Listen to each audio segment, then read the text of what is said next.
The sin of the spies who entered into Israel and reported back negatively to the Jewish people in the desert and scared them off from entering the promised land was one of the greatest tragedies that has happened to our people in history.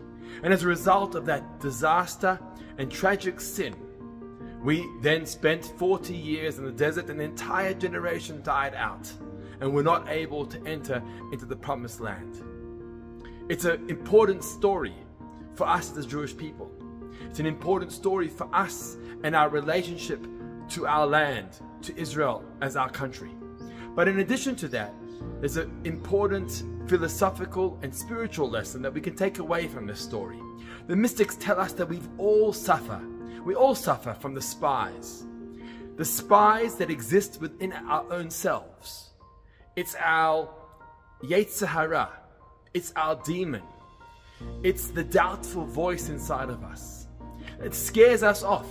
Just like the spies scared the Jewish people from conquering the land because it's too big and too scary and impossible to go in, so too inside of us we have that emotional demon that often attacks, spies out the experience, what's happening in front of us, and the circumstances. And it tells us, you can't go there, or that's too big for you, or it's impossible to conquer.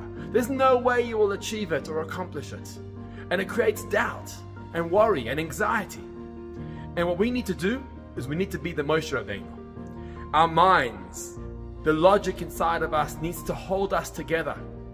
It's Moses, it's Moshe that calms everybody down and says, what are you getting so nervous about? Why are you so anxious? Why this overwhelming? Hold it together. Where's your faith? Where's your trust? Believe and trust in God, because ultimately He's going to hold it together and He's going to make it happen for you.